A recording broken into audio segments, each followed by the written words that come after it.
Hello, and welcome back to our podcast, What Now on the Threshold of Life, Death, and Grief.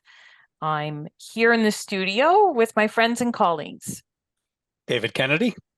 And Red Keating. and I'm Julie Brown. And today we have a guest with us, guest that has a lot of experience and expertise, both locally in our area, but really all across the country. And so, Maureen Pollard, we're so glad to have you here with us today. And I'm going to do the official bio thing, and then we'll jump into some conversation. So Maureen is a registered social worker who operates a group private practice in Ontario, Canada. With 32 years of experience in the field, she specializes in supporting people integrating grief and trauma experiences, as well as supporting first responders and frontline professionals with resilience recovery through education, critical incident support, and wellness programming. She's also the author of The 20th Year, a memoir of miscarriage, Best Interests, which is a novel, and What I Wish for You, a book of affirmations. As part of her own self-preservation and resilience strategy, she also writes songs, sings, and plays a little guitar. Some of her songs have been produced to raise funds and awareness for Canadian charities, including the Canadian Association for Suicide Prevention and the Canadian Critical Incident Stress Foundation. And I know that that's also just a little overview of the many places that I see your name pop up, Maureen, across the country. So welcome. Thank you. Thank you. Thank you for having me. And Maureen, I was sitting here trying to think when we first crossed paths, but it was quite a few years ago. And you have been such a wonderful friend of hospice and the hospice work. And I think our first kind of real engagement was around the suicide grief area. And you were such a support for me in that work. And as we all know, that it's pretty intense and it's pretty specialized. And it just so happened that with myself at hospice and being a little overwhelmed with all of the grief, I always am thankful for your support and your expertise.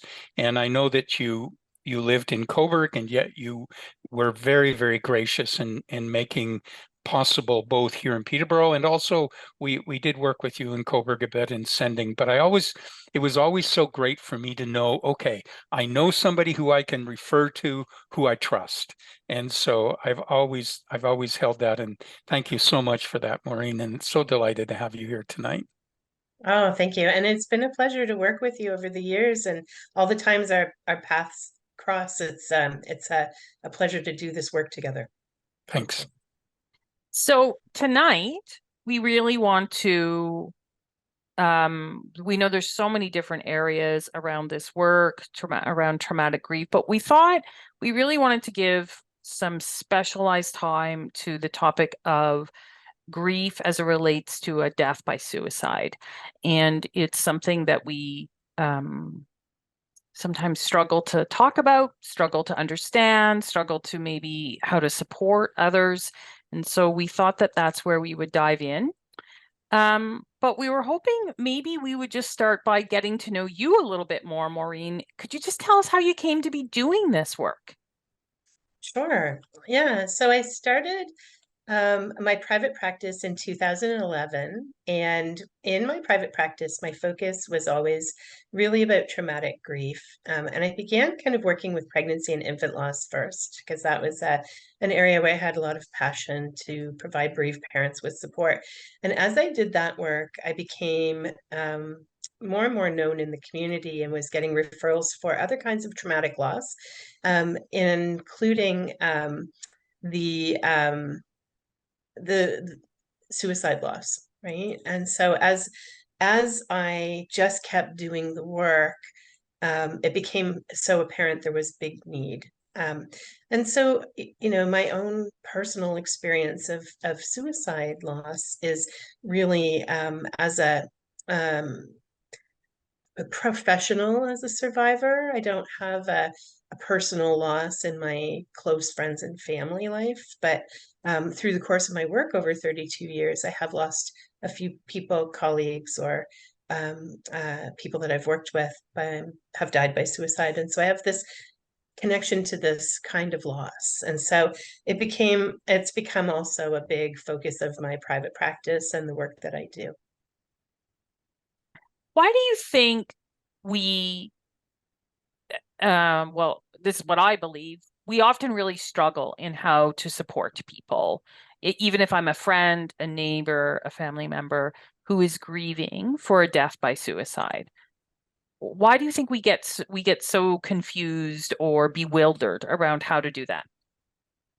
Well, I think that suicide is a little bit different because when we're dealing with a suicide loss, um, there's a stigma attached. There are challenges related to how people think about it. And so, for example, it's a topic that scares a lot of people. They don't want to talk about suicide loss because they're afraid that it could happen, that they could cause someone to think about suicide, or tip them over the edge in their thinking. So people don't like to talk about it because it scares them, and they don't really understand how it happens most of the time. And how do you think then I mean, the stigma keeps people quiet by the sounds of things, and but how is the grief expressed differently, or what's unique about the grief that someone might experience after a death from suicide versus something else that's maybe a little bit more natural, let's say? Yeah. And So, I mean, sorry, I don't like to use the word natural either, but I couldn't think of another way to say that. yeah, of course, it's tricky, right? Because Hmm. all death brings some grief. And so how is suicide different? How is suicide grief different than other kinds of grief? And really what we're thinking about is the fact that the cause of death is complicated because the person to blame, so to speak, for the death is also the person that's very loved and missed, and perhaps misunderstood, or someone who is connected in a way that there then becomes this layer of guilt and shame, because the survivors weren't able to keep them alive. Mhm. So their connection wasn't strong enough.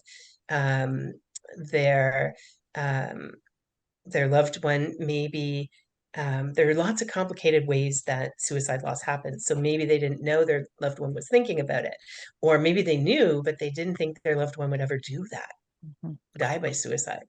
Yeah. I think that you touched on a very important piece there too, is that, they in a homicide, for instance, we can separate the perpetrator and the victim kind of in our minds, and yet in suicide we're looking at one individual and all of that. The other piece, Maureen, I think, and I'd be interested to know how you feel that, are we still living the stigma and shame of the period of our history where suicide was a criminal act in Canada, and it was part of the criminal code. And certainly for many religious traditions, it also carried a very special place in terms of the judgment side of it. Are we kind of getting a little bit past that at this point, do you think?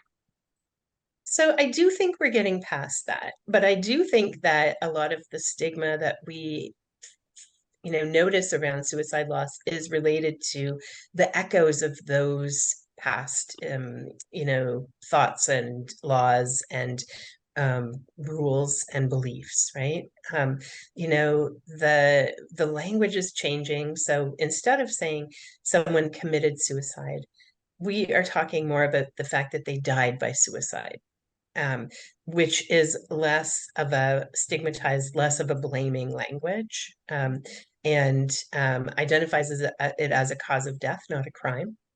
And I think in general, that some of the religious rules that people followed more strictly in the past are not as strictly adhered to now, and there's less adherence to the kind of formalized religions that made suicide a sin.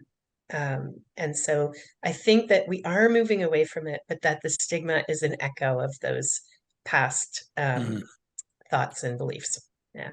I love the way you put that. An echo. It's kind of there, but it's lessening. Thank goodness, because it's not that long ago, right? Was it 1971 or 72 when they moved it into the Mental Health Act as opposed to the Criminal Act? Yeah, I think so. Yeah. And that isn't really very long in terms of mental health changes and law changes in some ways. Yeah. I've noticed those echoes in lots of different ways. I'm thinking of places where I've been invited to help workplaces through a critical incident where there's been a death by suicide, and even how the death is sometimes communicated is different when it's a suicide. And that is often one of my first kind of points to leadership is like, this is a death and we need to speak about it the way we would any other death. And why are we talking about the death and then we whisper that it's by suicide? I mean, there may be other reasons for that, but even the way we still communicate it, you might even see the different wording that happens in obituaries. Those are those echoes, aren't they?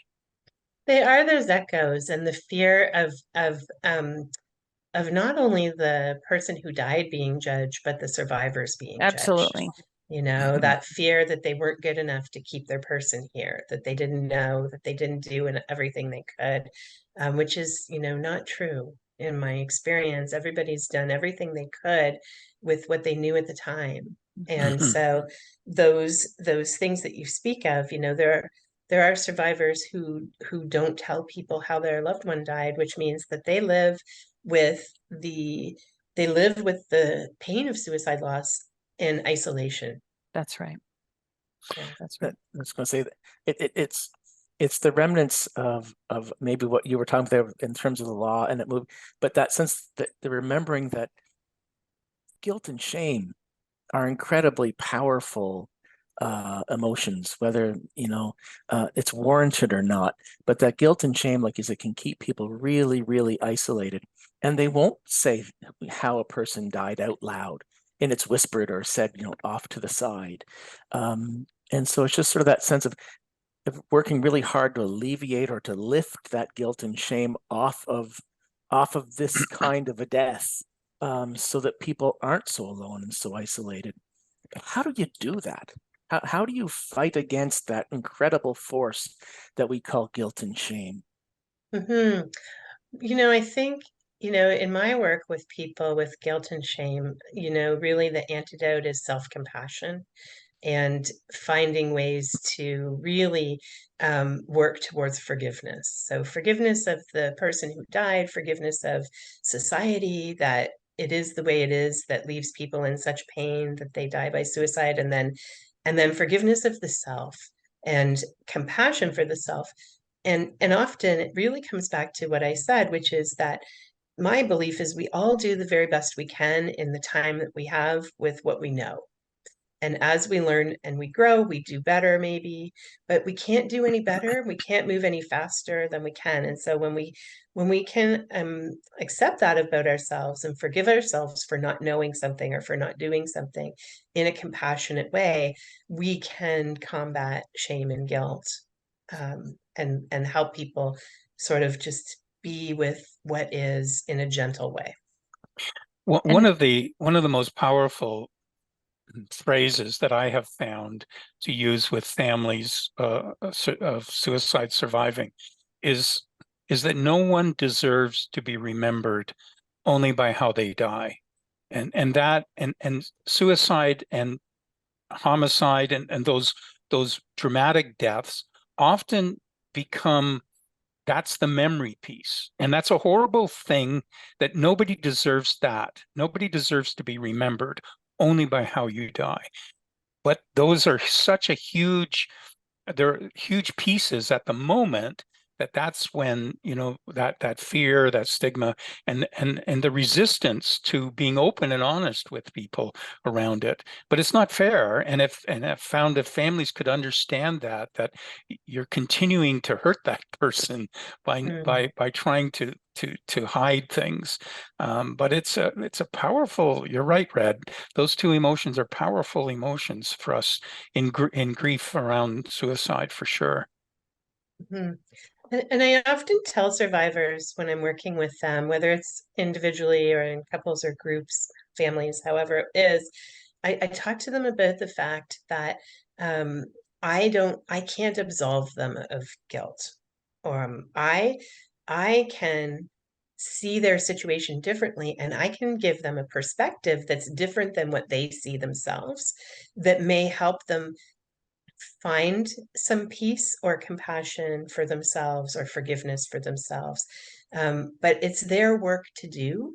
And that becomes tricky because when it's the survivor's work to do to release the guilt and to heal the shame, then they're caught in a web of their whole history before the suicide loss, and how they have interwoven guilt and shame and self-worth and value and identity throughout their lives. And so it's not just the suicide loss, it's their whole story that comes into play in healing after a suicide loss, you know. Absolutely. You can see me vigorously nodding my head to that, because I was going to say, I find that work of self-compassion and forgiveness, it's a very long road. It's a very long road. It's a very long road for those doing that work. And it's a very long road for those accompanying them, whether it's, you know, as a clinician or as a, you know, friend or family member, you know, who loves them, and it requires a lot of patience, that road around. I mean, we know about that in terms of with all grief, but when it comes to working with this, kind of building that muscle of self-compassion, I find for me anyways, it's often just something that, you know, we start, and I'm sometimes the only one who can hold it in the room for that. And we just start and we repeat it and we work with it over and over and over.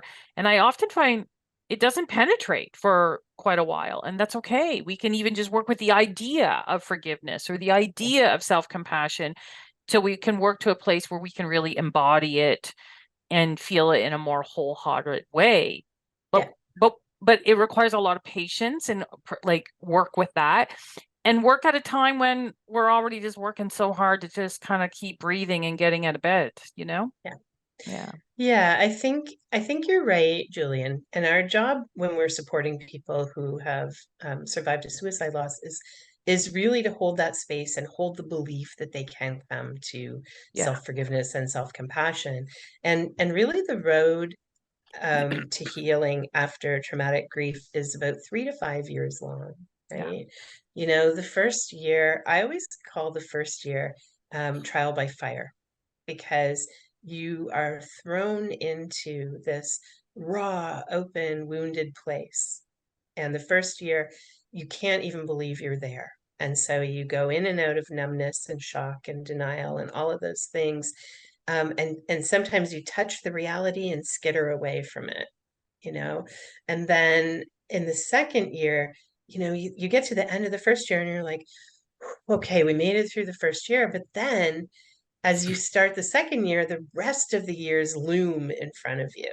And it's like, oh no. And so then the pain, the reality becomes a little bit more clear. And then the second year I call trial and error, right? So in the year of trial by fire, you just do whatever you have to survive.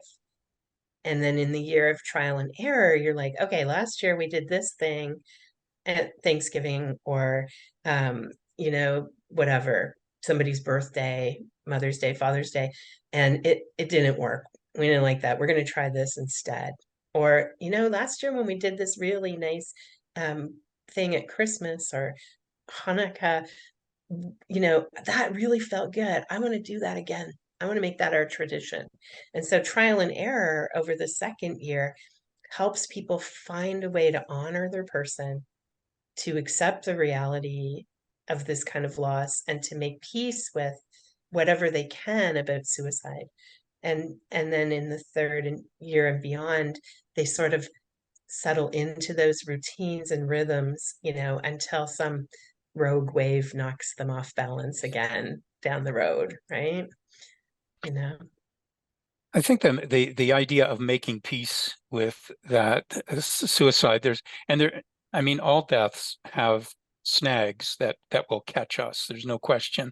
It seems to me that one of the snags, and while it's true in other types of death, I think suicide, I have found, this is one of the big hooks, and that is the why question. So needing to know why this person did what they did often becomes, and in many cases, we will never know. And there's a follow-up question I'll ask later, but right now I'd like you to just kind of, is that your experience, that question of why is one of those big snags? Yeah, it really, really is, because part of the whole accepting of reality is and coming out of denial into this is now my truth, this is my story, is that whole explanation. Why did this happen? How did this happen? Why didn't I know? Why wasn't I good enough? Why did they do it? And there are so few times that there's an answer to that question, right? Very, very rarely in the years that I've done this work have I heard somebody say that they understood the person's pain and their decision at the time that they made the decision to die. Most of the time, it's a shock. Even in folks who've been talking about it for years, it's a shock because they have been talking about it for years, or they haven't talked about it at all and it's sudden. And so the whys are overwhelming. And often, if there's a note or any kind of message left, it's not explanatory. It doesn't answer the question why. It says, here's what I want you to do with my stuff. Or it's, and maybe an angry grocery list of things that were wrong, which doesn't really answer the why, right? And that was my follow-up question about, is a note helpful or not? And in my experience, like you, I find they can sometimes create more problems, because if they're accusatory, you have this one-way direction, right? You have the accusation with no opportunity to respond. And like you say, and many times they're not really helpful to explain why. Yeah, people are often organizing their details. And so the notes they leave are, here's what I want you to do with my stuff, here's what I want you to do with me, and so on and so forth. And so the notes are not so helpful. And people then stay in that struggle sometimes for forever, right? Yeah. Because, you know, part of being able to make peace with it then becomes being able to make peace with something that you can't know. That's right. Yeah, so I think the why is sort of, in my sort of sense, is that it is the root of it's the hook that you hang all the other things on. If you can't answer that question, that's where the guilt goes, that's where the blame goes, that's where the shame goes. And if that question is unanswerable, how then do you sort of unsnag or unhook yourself from that place? And you're supposed to be grieving at the same time, right? And so that unanswered why question keeps us maybe on a treadmill of the shame, the blame. What did I miss? What didn't I see? What could I have done differently? Why didn't they come and talk to me? And then that can make us feel really impotent and powerless in the face of a big bad world. Yeah. Well, and we know that survivors of suicide loss are more likely to think about suicide themselves. And that's part of the reason, I think, is that their pain from the guilt and the shame and the self-blame really seeps into them. I often will say that suicide doesn't end pain, it just transfers it to the survivors. Yes. And so suddenly, sometimes survivors are thrown into the very pain that their loved one was trying to alleviate.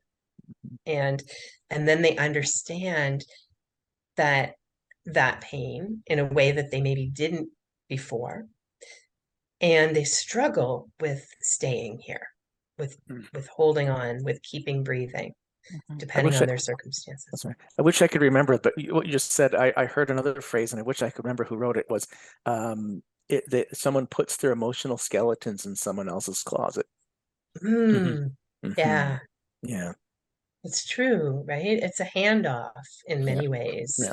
And that isn't, my experience and understanding is that that's not, of course, the intention of the person who dies by suicide.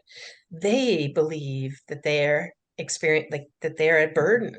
They think that they're going to relieve people with their leaving. And so this experience of survivors is often the opposite of what the loved one might have been hoping for. And of course, every case is different, every situation is different, and that's not everybody's story, but a lot of times it's part of the story. Yeah.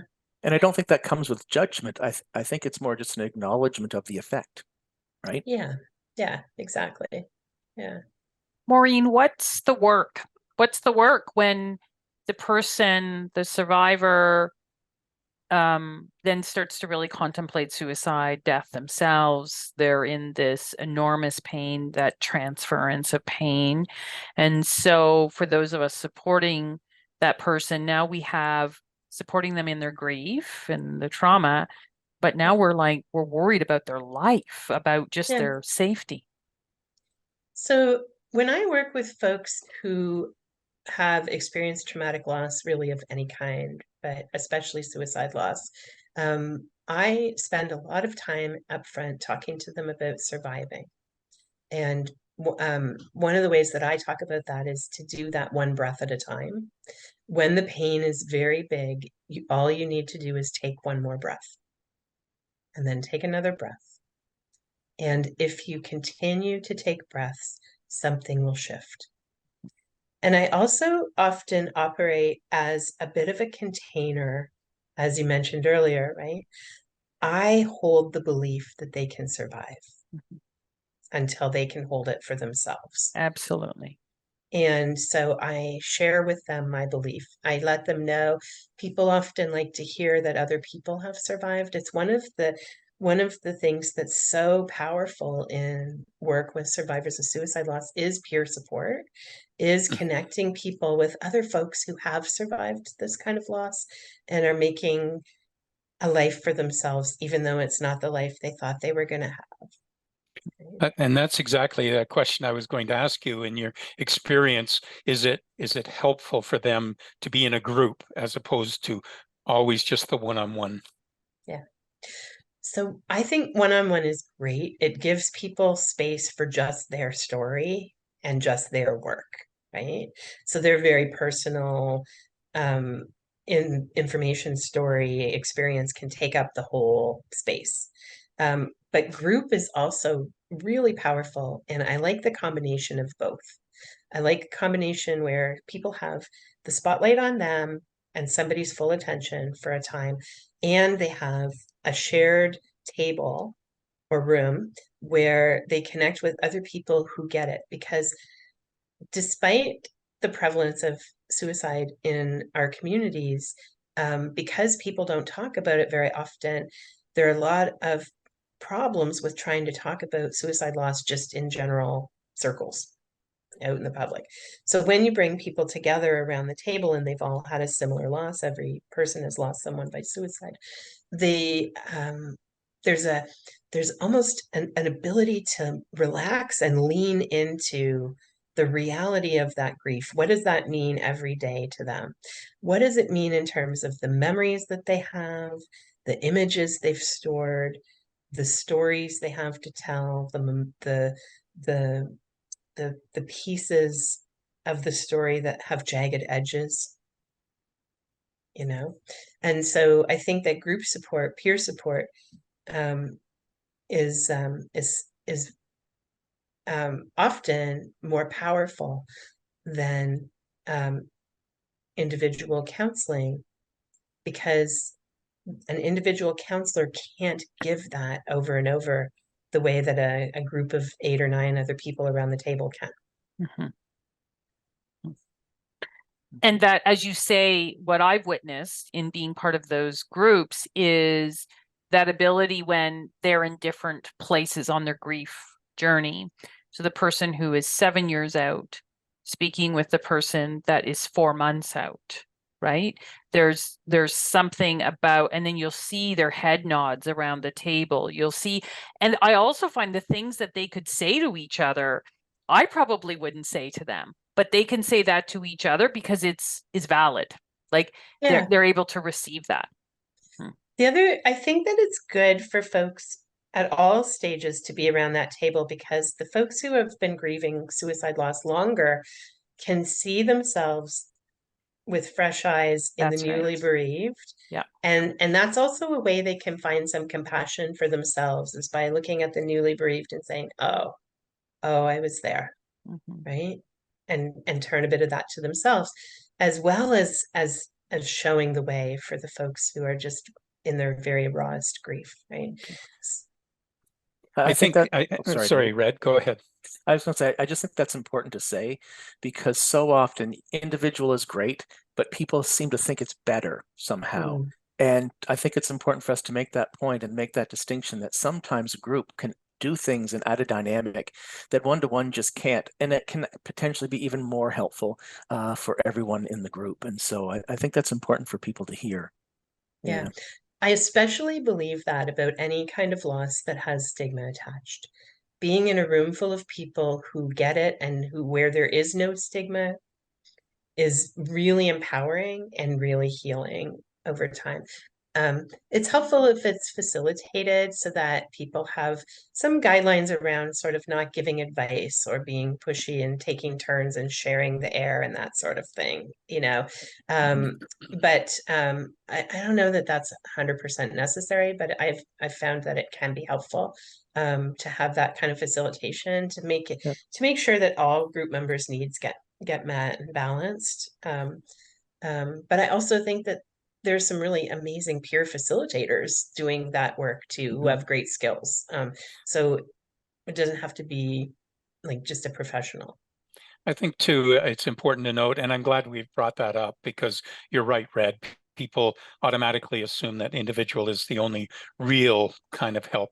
But I also recognize, and I've witnessed this too, that survivors of suicide don't fit well into a general grief group.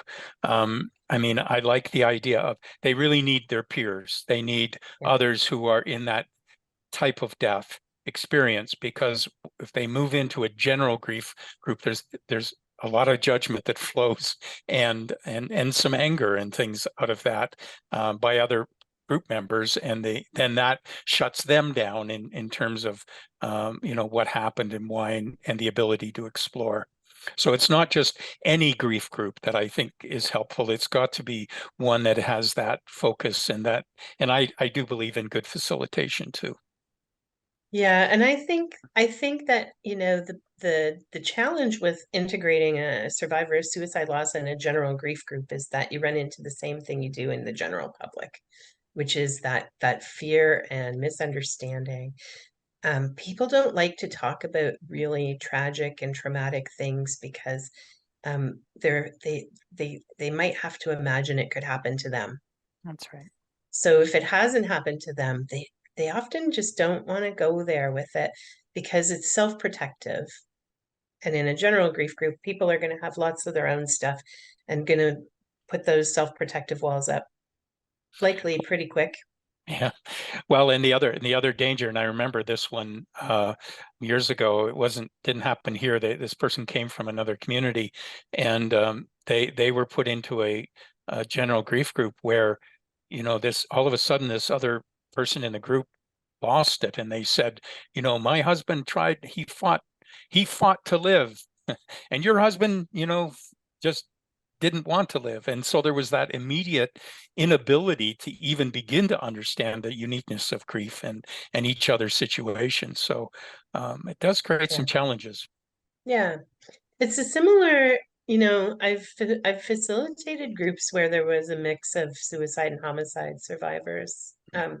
And there's a similar challenge in terms of even though suicide loss and homicide loss have some similarities in terms of the stigma, the violence of it, often those kinds of pieces.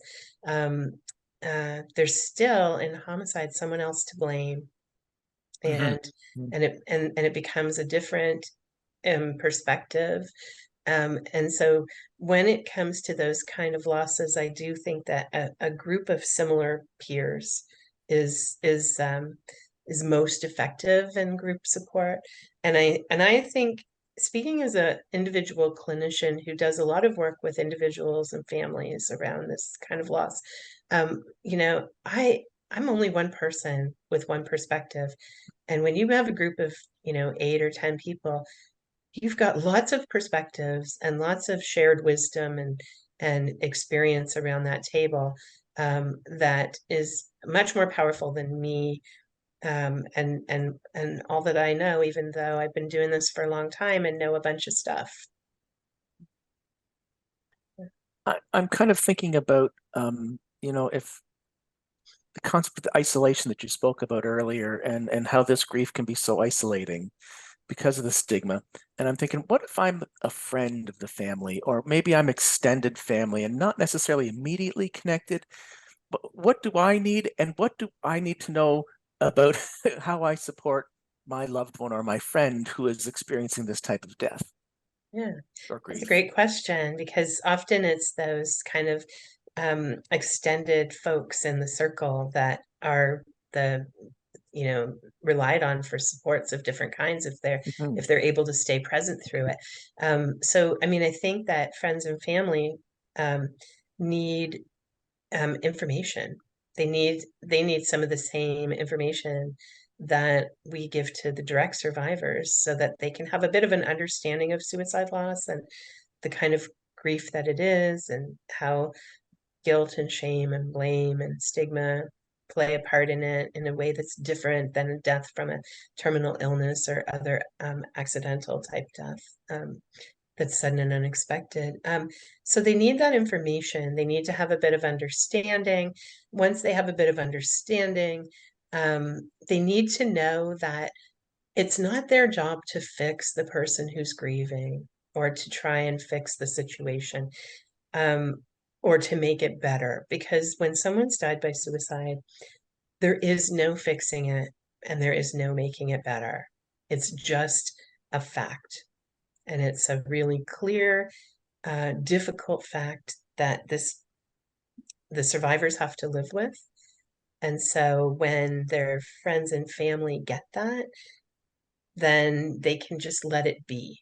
That, oh, they're having a rough day, they're having a rough week, and that's going to probably happen for 3 to 5 years, right? And that kind of gives everybody permission to just go, yeah, this is terrible. How you doing today? Still terrible? Oof, yeah, I get it. I don't blame you for being terrible today. Because what we find is that we're often trying to hurry people through grief. We're often trying to help them feel better. We're trying to find things that will make it all right, you know?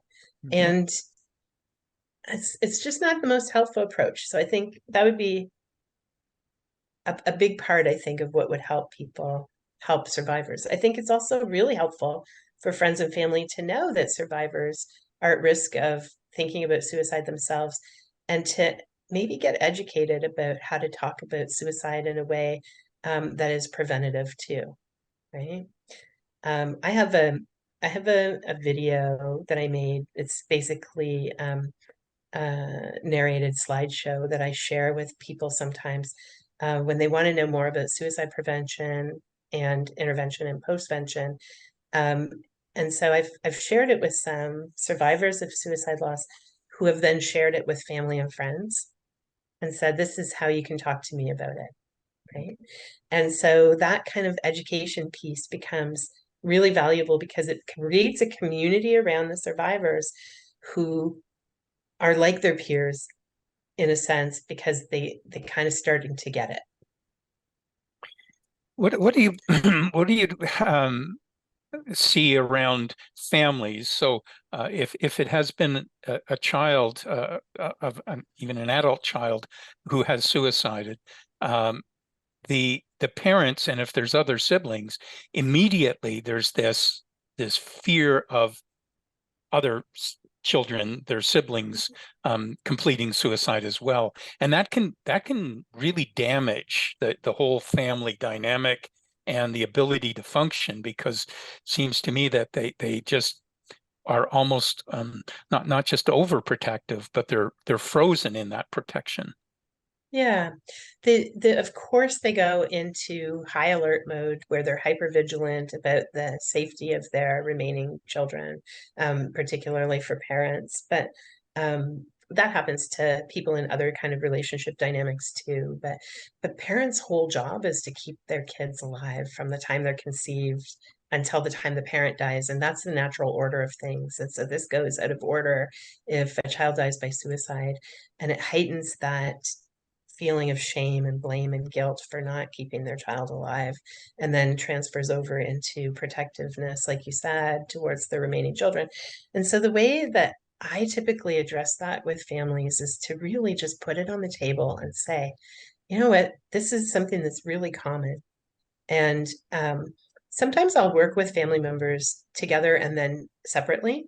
And, so I will talk to kids about why their parents are worried. And I will talk to, whether they're younger kids or adult kids, I will talk to them about why their parents are worried and what that means and how that can feel like pressure and all of those kinds of things. And then I talk to the parents. And the question that I ask family members all the time is, are you thinking about suicide? And so when I talk to the kids, I say, are you thinking about suicide? And when I talk to the parents, I say, are you thinking about suicide? And, my experience is it can take a few months sometimes when I feel like maybe someone's been thinking about it, for them to actually acknowledge that they have been with me and for us to have that conversation. So I keep asking it. I don't just say, like, I don't ask it and say, oh, one and done, right? I come back to it and back to it over time. And then, if I have a strong sense that the kids are not thinking about suicide, then I can work with the parents around alleviating some of their anxieties and how to how to live with the sense of vigilance that they are probably not going to be able to let go of, but in a way that it gives more space for everybody in the family to be themselves and move through this in their own way at their own pace. Because they're all just doing the best they can. Yeah. Is there any other family dynamic that you've noticed that suicide really stirs up or changes or creates issues in? I think that sometimes when there is already conflict within a family, that it can really widen the crevices between family members and really split them apart. Because in each family member's pain, they don't want to blame themselves, but they might need someone to blame. And so there's this process where it shifts around sometimes. And I think those crevices can widen. But I don't think that's always what happens. I think that sometimes there's a real ability for family members to have compassion for one another. A lot of what I talk about with families is the idea that, everybody grieves differently. And in order to survive grief together, part of what we need to do is to honor and give grace to one another in our differences in our grieving. So if someone is an instrumental griever and they are building memory gardens and writing books and starting foundations in memory of the person who died, that's just as much grief work as the person who's an intuitive griever and is spending a lot of time in tears and talking about their feelings and telling their stories and kind of immobilized by that kind of grieving at times. So when people understand that it's normal or natural to have different responses, and they can give each other grace and have compassion for one another, then families can survive surviving. Surviving. Yeah. Mhm. Yeah. Mhm. How do you deal with the distinction that many people in a general way confuse something such as an accidental overdose, and often people will look at that and say, well, they did it to themselves, it's suicide. When there's that the parents will live better with an accidental overdose in some ways rather than a suicide. But how do you manage that maze? Yeah.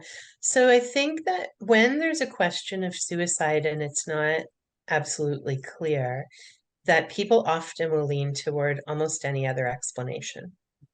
And I think that's a sign of those echoes of what suicide means in our communities and in our families. And um, so I think the way that I talk to people about that is we always just start with the death happened and it was traumatic and it's tragic and terrible. And whether it was suicide or not, here's what we know, right?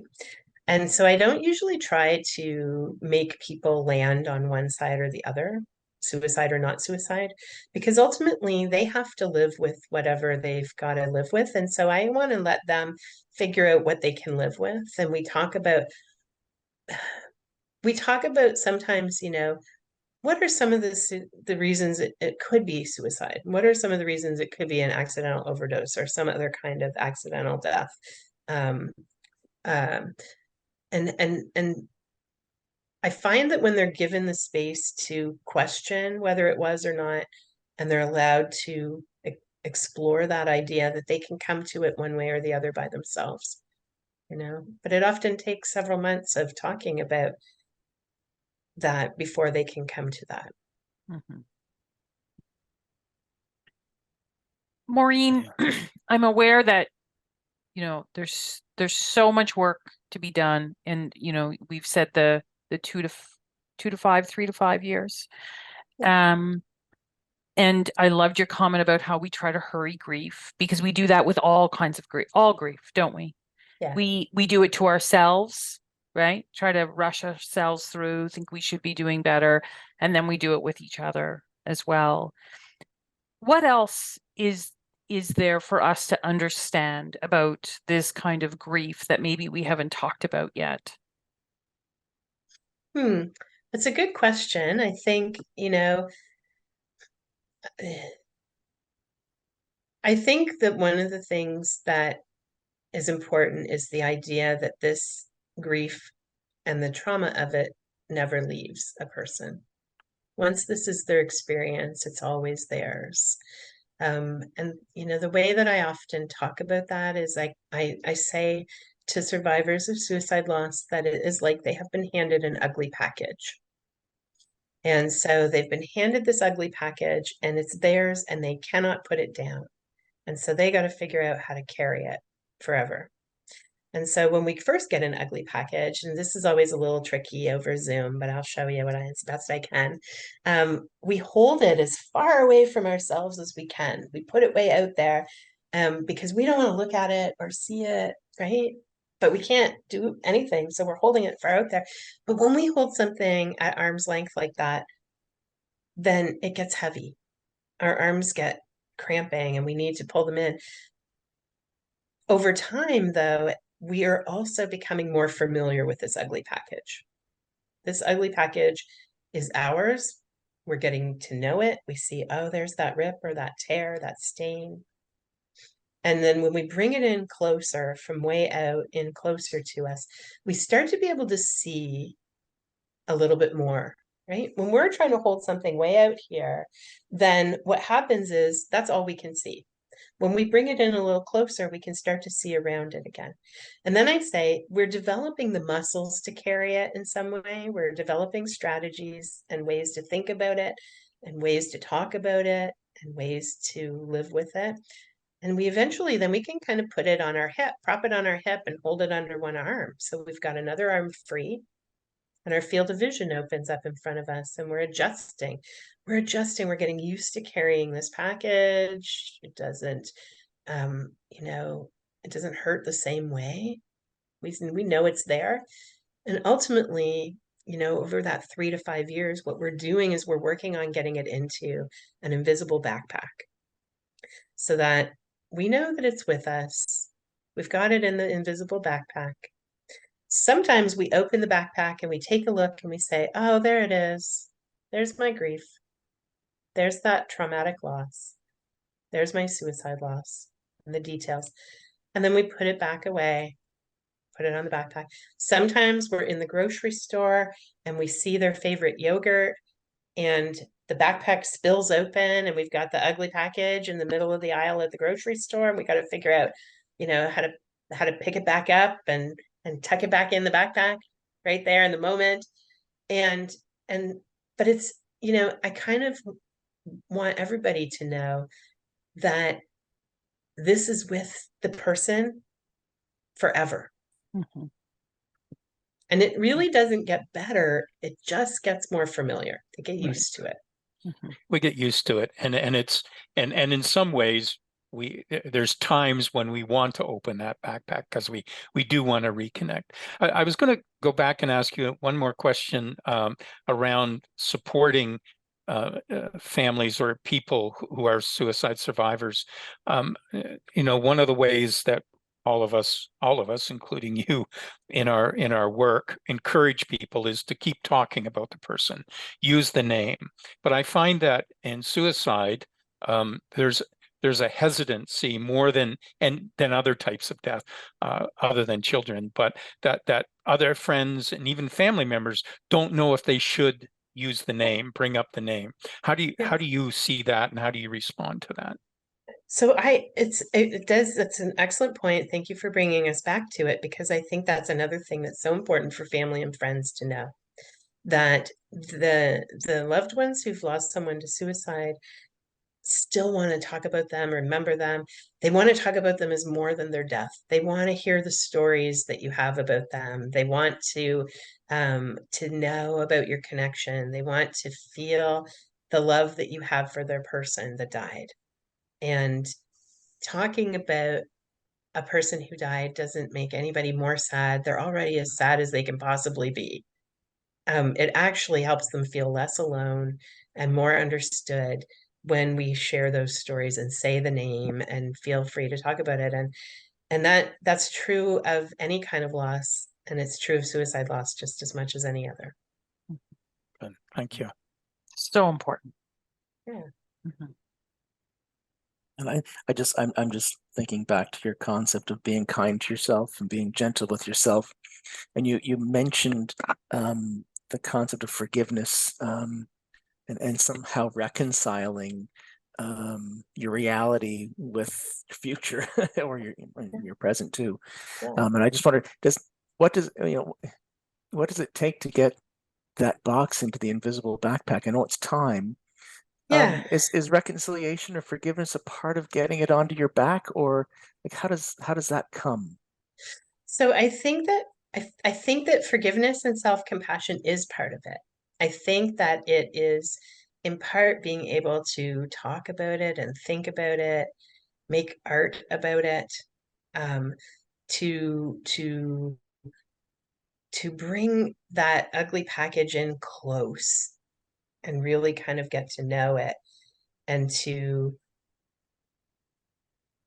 I keep coming back to the sense of making peace with it. Like, just, this is what it is. This is my life now. This is part of my story. This is. And that's how it goes in the backpack, right? When we don't want to accept it as our story, we keep holding it out, keep holding it way out. And that just causes us pain and frustration and interferes with our ability to function and see and do, you know?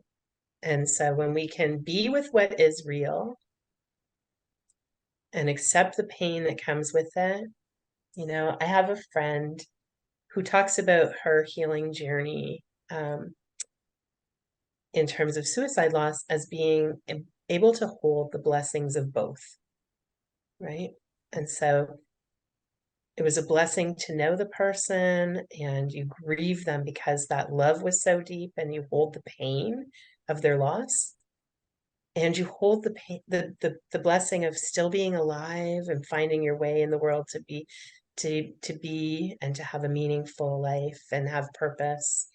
And you hold both of those things as you go forward. And when you are in fresh grief, holding the pain is much heavier. And as you go through the healing process, the ability to hold pleasure, comfort, ease, and joy rises over time. I often say to people when they're in raw grief, I often say to them to do whatever it is that brings them a moment of ease. So if it brings you a moment of ease to have a cup of tea, or to take a hot bath or shower, or to listen to a piece of music, even if it's listening over and over again, or to walk in the forest, or whatever it is that brings you a moment of ease, do that as often as you can and kind of soak in those moments of ease, because those moments of ease are what's going to fortify you for the next waves of pain. And so in the beginning, you may only get 2 minutes of ease out of a cup of tea, or 5 minutes of ease out of a shower, right? But if you keep having cups of tea and keep listening to music and keep having showers and walking in nature and all the things that give you some ease, in time, those moments will get longer, and you'll be able to find your way to balancing the blessings of both. And I know our time is coming to an end. I wanted to just highlight one thing you said, Maureen, around the story, and what I have found in working with people. I want them to know that this is their story, that they have to come to their story. A lot of times suicide, they are given a story by other people and they live with somebody else's story. But the courage to journey, and in those times to say, this is the story, whether other people believe that or not, or want to embrace that, this is the story that I choose to live with, that allows me to put that person in the backpack.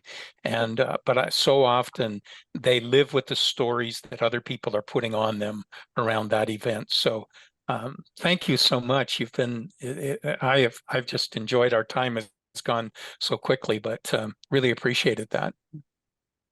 I think we're all going to go away, probably with your permission, using that metaphor of the package, Maureen, because it's so fitting, it's so accurate.